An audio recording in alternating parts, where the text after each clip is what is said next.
Everyone in the small town where Emma grew up thought they knew her story. It was simple and straightforward to most. She was the quiet girl who worked as the assistant to a Navy SEAL named Jack, a man respected and feared by many because of his fierce reputation and unwavering discipline. Emma, on the other hand, was invisible to many, just a shadow standing behind a man who seemed too busy for anyone else. The rumors swirled around her for years that she was nothing more than a secretary or a glorified errand runner, yet nobody ever stopped to think what it really took to keep up with a man like Jack. Emma's days began before dawn and often stretched late into the night. Her mornings were filled with organizing schedules, checking equipment, and running last-minute errands for Jack, whose world was a whirlwind of training, missions, briefings, and constant readiness. It was a life that demanded precision and silence, something Emma had mastered to near perfection. Her fingers moved quickly across papers and keyboards, but her mind was always a step ahead, solving problems, anticipating needs, and quietly learning everything she could about the high-stakes world she was now part of. But Emma's journey to that small, cluttered office was not born from a childhood dream to work with the military. She was far from the typical recruit or the eager assistant most would expect. Instead, she came from a background that few could imagine: a small town with limited opportunities, a family struggling to make ends meet, and a fierce determination to escape the ordinary. Her early years were spent watching the news, obsessing over stories of bravery and sacrifice, especially those involving Navy SEALs. Their courage inspired something deep inside her, a call she could not ignore. After high school, Emma tried to enlist in the military, but a medical condition barred her from combat roles. That rejection could have ended her dreams, but instead it fueled a new plan. She studied everything she could about military operations, logistics, and leadership. She worked tirelessly to develop skills that would make her indispensable to anyone in the field. Someone like Jack. Her first meeting with Jack was not the dramatic encounter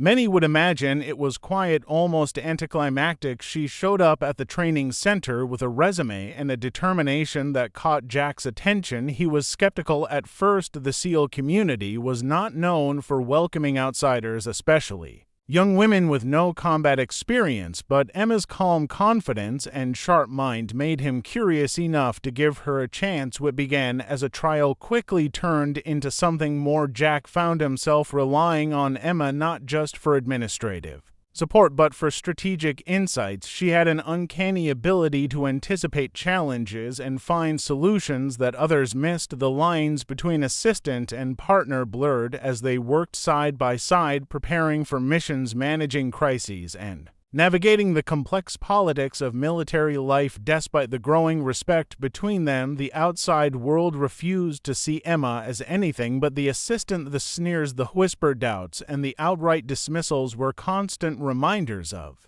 the barriers she faced, but Emma never let those voices shake her resolve. Instead, they became the fuel that pushed her to prove that she belonged not behind the scenes, but right in the thick of things. Then came the day that changed everything. The day when the commander himself saluted Emma first, a moment so unexpected it left the entire room frozen in disbelief. That simple gesture spoke volumes about the trust and respect Emma had earned. It shattered the misconceptions that had clung to her like shadows and marked the beginning of a new chapter in her life and in the lives of those around her. But that day was not the end of the story. It was only the beginning, a beginning that would lead Emma to face challenges greater than any she had encountered before, challenges that would test her courage, her loyalty, and her very identity in ways she never imagined. Yet through it all, Emma would discover strength she never knew she had and redefine what it truly meant to be part of a team. The day after the commander saluted Emma first, the air was thick with an unspoken tension that no one dared to break. The room where the event had happened felt different, as if the walls themselves had absorbed the shock of what everyone witnessed. For Emma, everything seemed surreal, her heart still racing with a mix of pride and disbelief. She had known her place was always supposed to be behind Jack, not in front. Receiving that kind of honor had shifted something inside her. Jack was the first to break the silence. After the commander walked away, he approached Emma with a look that was hard to read, part pride, part something else that she could not quite place. He offered a rare smile and said, "You earned that salute more than anyone else here, and he meant it. There was no doubt in his voice, no hesitation, just recognition of the countless hours of dedication and sacrifices Emma had made in silence. But outside that brief moment of validation, the murmurs began too. Spread faster than wildfire among the ranks. Some whispered about how Emma had no right to be saluted first, claiming it was a mistake or a political move. Others questioned Jack for trusting someone they saw as unqualified in a world built on tradition and rigid hierarchy. Change was unwelcome, and Emma was a symbol of that change, a challenge to the status quo. The next few weeks were a test of Emma's resolve. The skepticism she faced was now more pointed and deliberate. The once subtle glances turned into outright stares, and the whispers into thinly veiled accusations. She noticed how some of the seasoned SEALs avoided eye contact with her in meetings, and how a few even questioned orders when she was involved. Emma understood that winning their respect would not be easy, but it was necessary. Emma doubled down on her efforts, working longer hours, learning more about tactical operations, and proving her value in every possible way. She was determined to be more than just a figurehead or a symbolic gesture. She was there to serve, to support, and to lead. When called upon, the line between assistant and commander's confidant blurred further as Emma became indispensable, not just to Jack, but to the entire team. On night after a grueling day filled with briefings and preparations, Emma found herself alone in the operations room reviewing maps and communications logs. She caught a glimpse of her reflection in the darkened window, a woman who had come so far from the shy, quiet girl she once was. Yet the journey was far from over. The real battles were not just in the field, but in the minds and hearts of those around her. That night, Jack stopped by unexpectedly. He looked tired, his eyes heavy with the weight of command. But when he saw Emma, his expression softened. They talked quietly about the future, about missions that were coming, and about the unspoken challenges they would have to face. Emma shared her fears and doubts, for the first time admitting how the saluting incident had changed everything in ways she never anticipated. Jack listened without judgment, offering words of encouragement and honesty. He told her that the road ahead would be difficult, that leadership was never about titles or salutes, but about earning trust through action and integrity. Emma realized that her journey was just beginning, that every step forward would require courage and resilience. The salute was a symbol, but not the destination. As the days turned into weeks, Emma noticed subtle changes in how others interacted with her. Some of the harshest critics began to soften their stance, noticing her commitment and sharp intellect. Others remained distant, but the atmosphere was shifting slowly but surely. The idea that a woman could hold her own in the world of SEALs was becoming less of a novelty and more of a reality. Emma also learned to rely more on her own instincts, trusting the years of experience she had gained behind the scenes. She became a bridge between the commanders and the teams on the ground, a voice of reason in chaotic moments and a source of calm when tensions ran high. Her role evolved naturally as she stepped into spaces that once seemed impossible for her to enter. On particularly tense mission planning session tested everything Emma had learned. The team was preparing for a high-stakes rescue operation deep behind enemy lines. The pressure was immense, every detail mattered, and failure was not an option. Emma was tasked with coordinating the logistics, communications, and contingency plans. The eyes of the entire command center were on her, hours stretched on with no room for error. Emma's mind raced, juggling information from multiple sources, synthesizing data, and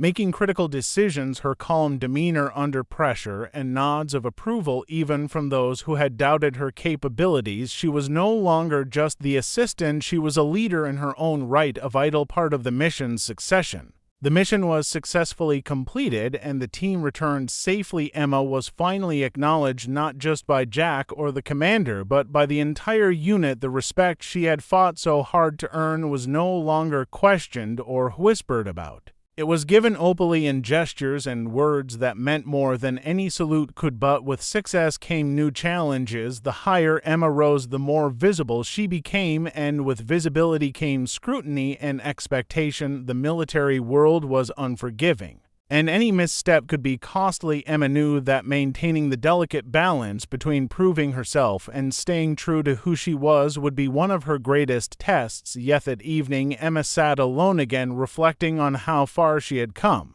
From the girl who was told no to the woman who was saluted first. Her phone buzzed with a message from Jack, a simple line that said, "Proud of you, keep pushing forward." It was a reminder that no matter how the days after the successful mission were a whirlwind for Emma. Her name was finally circulating beyond the small circle she had always known. Messages came in from commanders, officers, and even some of the operators she had worked alongside, all acknowledging her role in the success. But with recognition came a new pressure, one that weighed heavier than any physical load she had ever carried. The eyes of the military world were now fixed firmly on her, and every move she made was scrutinized closely. Emma understood that acceptance was a fragile thing, especially in a world where tradition ruled and change was met with suspicion. She was no longer invisible, but the path ahead was lined with obstacles disguised as congratulations and encouragement behind the smiles. Some still doubted her motives and her abilities, questioning if she could truly belong in a world so fiercely dominated by men. But Emma refused to let doubt define her. Instead, she channeled it into fuel to keep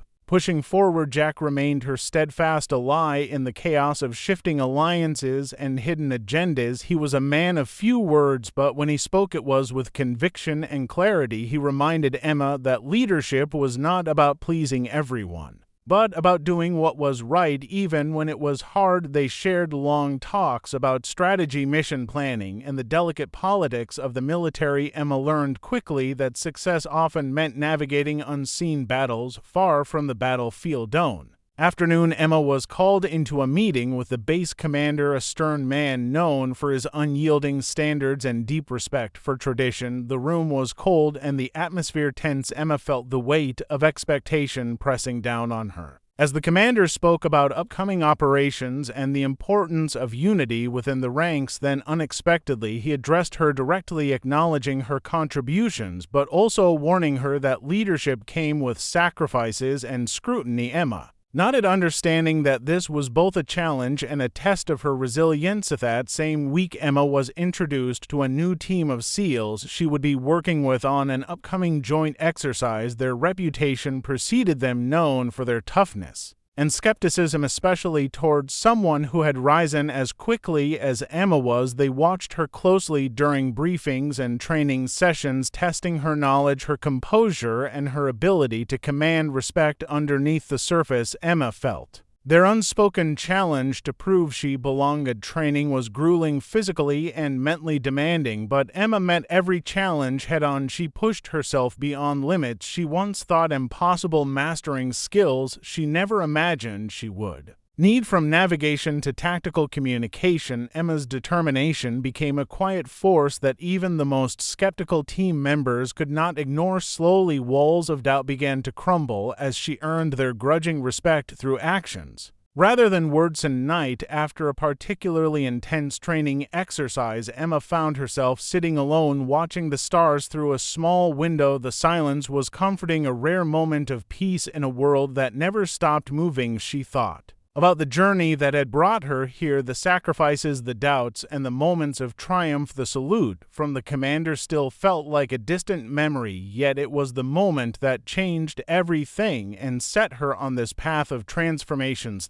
Her phone buzzed with an urgent message from Jack. A situation had arisen in a neighboring country, a hostage crisis involving civilians and military personnel. The operation would require careful coordination, precision, and nerves of steel. Emma was immediately pulled into the planning stages, tasked with overseeing communications, logistics, and contingency measures. The stakes were higher than ever, and failure was not an option. As the team prepared for deployment, Emma felt the familiar mix of excitement and fear. The mission was a test not just of their skills, but of their ability to trust each other in life or death circumstances. Emma's role was crucial in maintaining the flow of information and ensuring that every possible Outcome was accounted for. She worked tirelessly alongside Jack and the team, drafting plans, revising protocols, and running simulations late into the night. During one briefing, Emma noticed a young operator glancing at her with a look that held a mixture of skepticism and curiosity. He was new to the team and clearly unsure of her place in the hierarchy. Emma decided to approach him after the session, offering a few words of encouragement and sharing some of her own experiences. The conversation broke down barriers and planted seeds of respect and understanding that would prove valuable during the mission. The day of deployment arrived with a tense energy that was palpable throughout the base. Emma stood among the team, watching the planes take off, knowing that the next hours could change everything. The success of the mission depended on precision, timing, and flawless coordination. Each decision Emma made from her station could mean the difference between life and death. The weight of responsibility pressed down on her, but she remained calm, focused, and ready as the operation unfolded. Emma monitored every communication, every movement, analyzing data and anticipating obstacles. The team on the ground faced unexpected challenges, hostile fire and rapidly changing conditions, but thanks to the preparation and coordination led in part by Emma, they adapted quickly and overcame each hurdle. The hostage situation was resolved with minimal casualties, a testament to the skill and dedication of everyone involved. Back at the base, the debriefing was a solemn affair filled with relief and quiet celebration. Emma's contributions were noted officially for the first time, a small step but a significant one. The commander praised her ability to manage the complex web of logistics and communication under pressure and acknowledged that her role had been vital to the operation's success. It was an affirmation that her place in this world was real and deserved. Yet even in victory, Emma felt the undercurrents of the challenges still to come. The military was a world where every success was a new opportunity for scrutiny and every achievement was measured against impossible standards. Emma knew that maintaining respect required constant effort and that her journey was far from over. She had broken through barriers, but now she had to build a lasting foundation for herself and others who might follow. That evening, Emma and Jack met, quietly reflecting on the mission and the road ahead. Jack reminded her that leadership was about more than accolades. It was about integrity, courage, and the willingness to stand firm even when the path was uncertain. Emma felt a renewed sense of purpose, knowing that she was not just surviving but shaping the future of a community that had once rejected her. Salute that had once shocked the room was no longer just a symbol but a marker of transformation. Emma's story was becoming a beacon for others who dreamed of breaking free from limits imposed by tradition and prejudice. Her strength was no longer hidden behind the scenes, it was visible and undeniable, a quiet force that was changing the fabric of the SEAL community one day at a time. The days following the successful hostage rescue mission were filled with a strange mix of calm and chaos. For Emma, calm because the immediate threat was over, but chaotic because the ripple effects of their actions were just beginning to unfold. Emma found herself caught in the eye of a storm that extended far beyond the walls of the military base and into the complex world of politics, public opinion, and military tradition. She knew that every move she made now was scrutinized, not just for competence but for what it represented. News outlets had picked up the story of the rescue operation, and while the focus was on the bravery of the SEAL team, there was an undercurrent of intrigue surrounding Emma's role. Many reporters were curious about the woman who had risen from assistant to a key player in one of the most dangerous missions of the year. Some stories praised her determination and skill, while others questioned if she had been given undue credit simply because she was a woman in a male-dominated field. Emma was unprepared for the sudden attention, the interviews, the questions, and the spotlight felt overwhelming at times, but she faced each moment with the same quiet strength that had carried her through so many challenges. She learned to navigate the media carefully, knowing that every word could be twisted or taken out of context. Her priority remained clear: to serve her team and to protect the mission above all else. Back on base, the dynamics among the SEAL teams continued to shift. Some of the more traditional members grumbled about the changes Emma represented, while others quietly began to admire her leadership and resilience. The tension was a reminder that progress was never easy, especially in an institution steeped in history and rigid codes of conduct, but Emma refused to be deterred. She was determined to prove that competence and character mattered more than outdated stereotypes. One afternoon, Emma was invited to speak at a leadership seminar for military personnel from various branches. It was an opportunity she had never imagined for herself. Standing before a room full of seasoned officers and young recruits, she shared her journey, the obstacles she faced, and the lessons she had learned about perseverance and trust. Her words resonated with many and sparked conversations about inclusion and the evolving nature of leadership within the armed forces. The seminar was also a moment of reflection for Emma. She realized how far she had come from the shy girl who once doubted her own abilities. She felt a growing responsibility not just to herself and her team, but to those who might follow in her footsteps. Her story was no longer raw.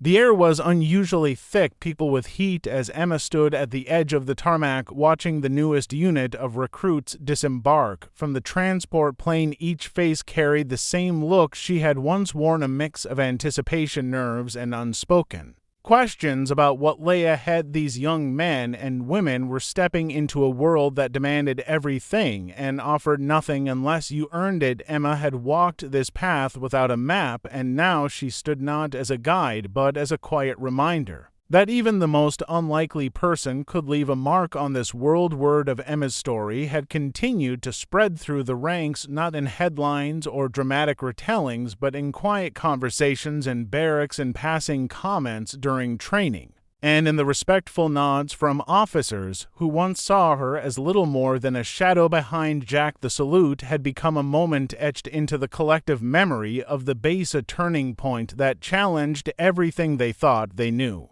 about status and ability. Emma did not bask in the attention. She remained focused on the work, knowing that nothing could be taken for granted. Her days were filled with planning, coordinating, and advising on missions that grew more complex by the week. The world was shifting, threats were changing, and the demands placed on their team grew heavier by the day. What had once been reactive operations were now proactive global efforts to outmaneuver dangers before they could strike. Jack continued to serve as her anchor, though they rarely had time for long conversations. Their bond was understood in silence, forged through shared experience and mutual respect. He had always known Emma had something rare in her, something even she had not yet recognized at the start, and now he watched quietly as she grew into the role she had carved out with her own hands. In morning, a classified briefing brought urgent news of a potential security breach in a high-level facility overseas. The nature of the threat was uncertain, but the urgency was not. The operation would require both physical infiltration and digital coordination, and Emma was tapped to lead the mission's command support alongside a new field commander recently transferred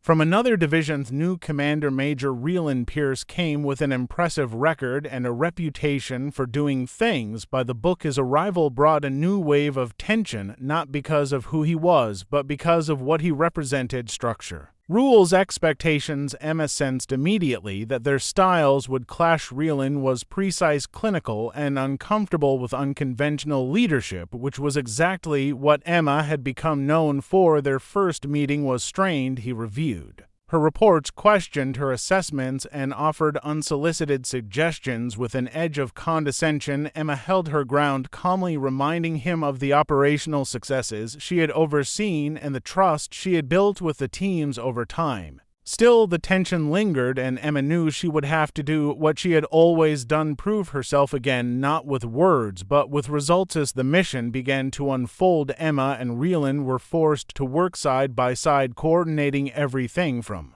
satellite feeds to on-the-ground support. The operation was layered with complexities, moving parts that had to be managed with perfect timing, and any slip could compromise not only the team but national security. Raylan gradually began to see the Depth of Emma's skill, her instinct for anticipating problems before they appeared, and her ability to command respect without demanding it. In the field, the SEAL team encountered unexpected resistance, forcing Emma and Raylan to improvise and adapt. On the fly, Emma's clear thinking and calm under pressure allowed her to reroute resources and communicate critical updates that ultimately turned the tide of the mission. Raylan watched as the team responded to her guidance without hesitation. And for the first time, he saw what so many others had already come to understand. When the mission concluded successfully, Raylan approached Emma not with a salute or a grand gesture, but with a quiet acknowledgement of her leadership. He offered a nod and simply said, "I was wrong about you," a sentence that carried more weight than 100 compliments. Emma accepted the gesture with grace, knowing that trust once earned through trial was far more valuable than any immediate praise back at the base. The aftermath of the mission brought new opportunities. Emma was invited to consult on the restructuring of leadership training programs across multiple units. Her experiences had shown that traditional models were no longer enough, that adaptability, empathy, and unconventional thinking needed to be part of the core. She threw herself into the work, developing frameworks that could help future leaders balance discipline with innovation and command with compassion. In the evenings, Emma found herself walking the quiet corridors of the base, reflecting on the journey that had brought her here. She thought of the early days when her voice barely carried across a room, when she questioned every decision, when she felt the weight of every stare and whisper. Those memories had not faded, but they had transformed into reminders of resiliency. Night, as she stood by the observation deck overlooking the training fields, she heard footsteps approaching. It was Jack, who had come not with a question or a task, but simply to check, and they stood in silence for a moment, watching new recruits running drills below. Then Jack finally spoke. "You're not just changing this place, Emma, you're changing how people think about leadership." Emma did not respond immediately. She just let the words settle, knowing that the path she had chosen was never about recognition, but about impact. Next morning, Emma received a sealed letter from the Department of Defense inviting her to participate in a classified initiative designed to shape future military policy on leadership structure, inclusion, and adaptability. It was an unprecedented invitation, the kind of opportunity that could influence generations to come. Emma read the letter carefully, her mind already racing with ideas and questions about what such a role could mean. She knew that accepting the offer would take her away from the field, from the direct action she had come to thrive in, but it would also allow her to elevate voices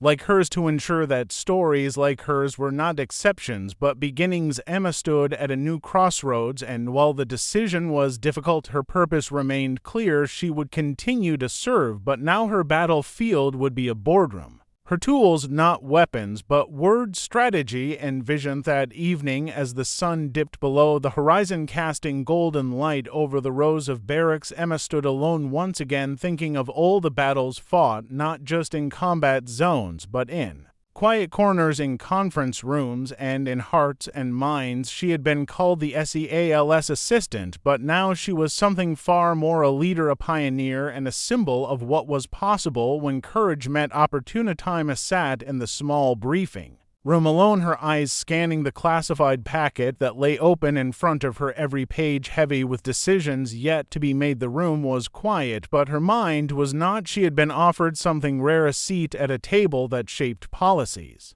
that most people never even knew existed. It was not a promotion in the traditional sense. It was something more complex, more powerful, and more dangerous. It meant stepping beyond the realm of direct operations and into a space where words could alter missions and strategies before boots even hit the ground. For a long time, Emma stared at the final page of the packet, her signature line empty, waiting. She thought of the years she had spent proving herself, of the blood and sweat and sleepless nights, of the time she had been ignored, dismissed, underestimated. She thought of Jack and the teams and the young recruits who looked at her now, not with doubt, but with something closer to belief. This was a chance to make their lives better, safer, and smarter, but it was also a path away from the world she knew and loved, the kinetic world of movement, of action, of being in the thick of it, where every choice had a visible cost. Closed the packet and walked out into the cool evening air, Her footsteps quiet on the pavement as she made her way toward the edge of the base. The sun was just setting, casting long shadows across the runway. Emma stood still, letting the wind touch her face, trying to feel something like clarity, but her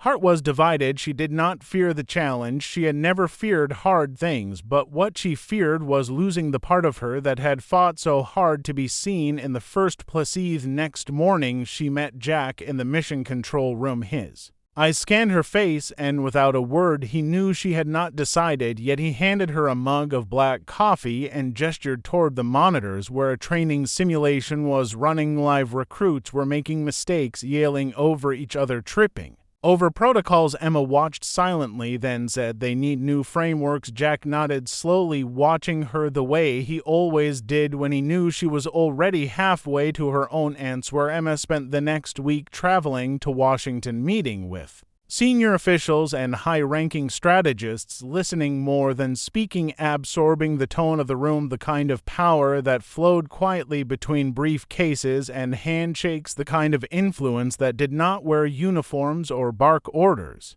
but changed maps and mission scopes with a single sentence. It was another battlefield, one without gunfire, but just as deadly if you misread it. Found herself walking through hallways lined with portraits of decorated generals and war heroes. The eyes in those paintings seemed to follow her silently, judging or maybe just reminding her of the stakes, but Emma walked on with her back straight and her mind sharp. Every meeting, every presentation was a test, and Emma stood at the glass wall of the operations center, watching the slow movements of satellite feeds rotating across the massive digital display. The world outside the facility was dark and quiet, but inside everything hummed with precision. The low murmur of analysts exchanging data, the steady rhythm of fingers tapping on keyboards, the occasional buzz of a secure line coming to life. It was a different kind of battlefield, and yet somehow just as intense. Every decision made in this space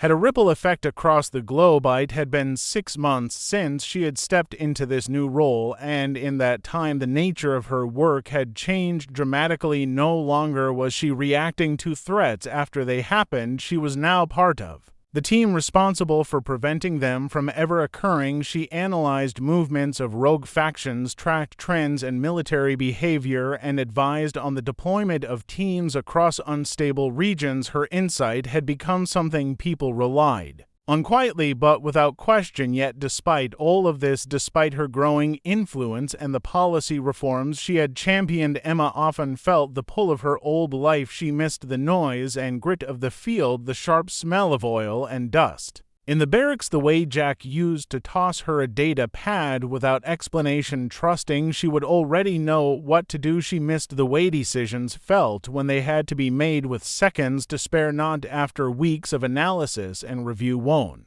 morning, Emma received a secure message marked urgent. It was from an old communications line that she had not seen activated in months. The encryption protocol was familiar to familiar. In fact, it was Jack. The message was short, direct, and completely devoid of unnecessary detail. There was trouble in a coastal region outside the standard chain of operations. A SEAL team had gone dark mid-exfil, and Jack was en route to find them with or without approval. Emma read the message twice, then again. She knew what he was doing. He was reaching out not for help, but for clarity and perhaps backup if things went wrong. She hesitated only a moment before she contacted her liaison and requested permission to deploy temporarily in the field, citing mission continuity and threat verification protocols. Her request was approved within the hour, and she was booked on a military flight under a secure identity. Trip reminded her of old rhythms of boarding late, of not asking too many questions,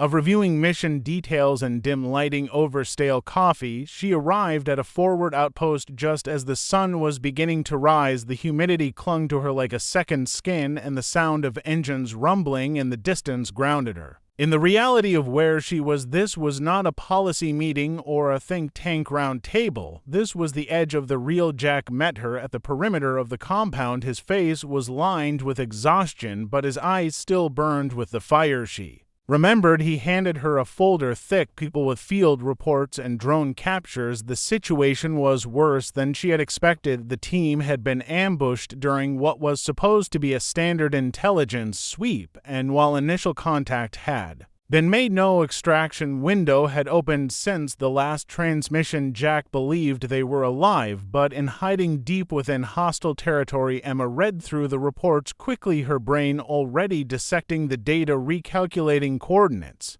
tracing timestamps, cross-referencing supply routes. She pointed to a narrow valley outside the designated grid and said if they made it out, they would go there, and Jack, without hesitation, nodded in agreement. They moved fast, assembling a small recovery unit with quiet precision, the kind of team that operated without fanfare, just purpose. As they moved through the terrain, Emma felt the old instincts return, the way her ears picked up sounds that didn't belong, the way her breath slowed when approaching blind corners, the way she trusted Jack's hand signals more than her own heartbeat. They worked as they always had, without needing to speak, without needing to prove anything to each other. Hours passed with no contact. Then finally, a burst of static came through on the secondary channel, a garbled voice broken by interference, but enough to confirm that 3 members of the missing team were still alive. Their location matched Emma's prediction almost exactly. Jack turned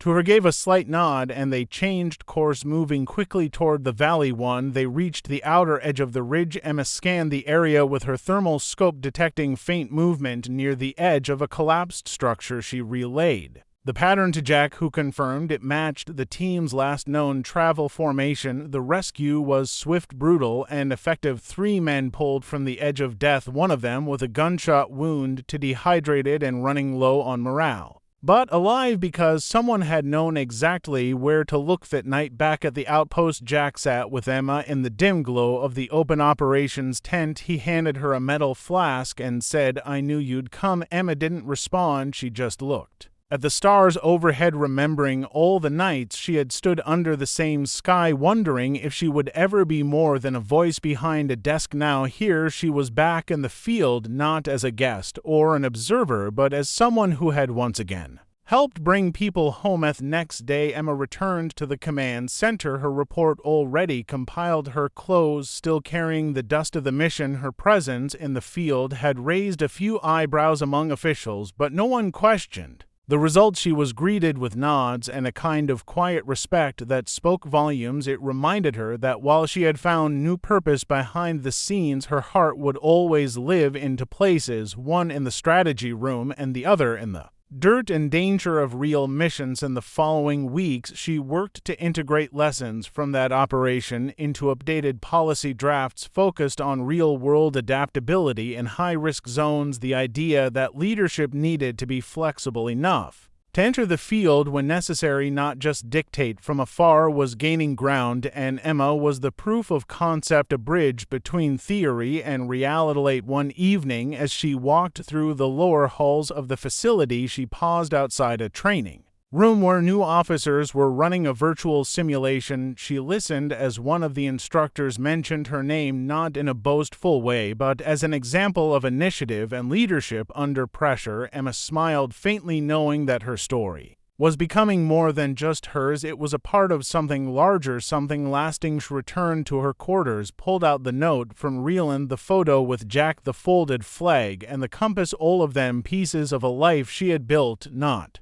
by asking for permission, but by stepping forward when no one expected her to. She laid them out on the desk one by one, then sat down and opened her next set of briefing papers, her mind already preparing for what was to come next. Emma stood at the top of the observation tower, her gaze locked on the horizon where the first light of dawn was beginning to stretch across the desert floor. The sky, painted in muted shades of gold and blue, was still quiet, still holding its breath before the world stirred beneath it. She took a slow breath and listened to the silence, knowing that it might be the last still moment she would have for days, maybe weeks. The briefing she had received just hours earlier had been unlike anything she had seen before. It detailed an escalating situation involving multiple allied nations, a growing threat that required not just coordination but innovation, the kind of mission that demanded strategy, logistics, cultural understanding, and tactical instincts all at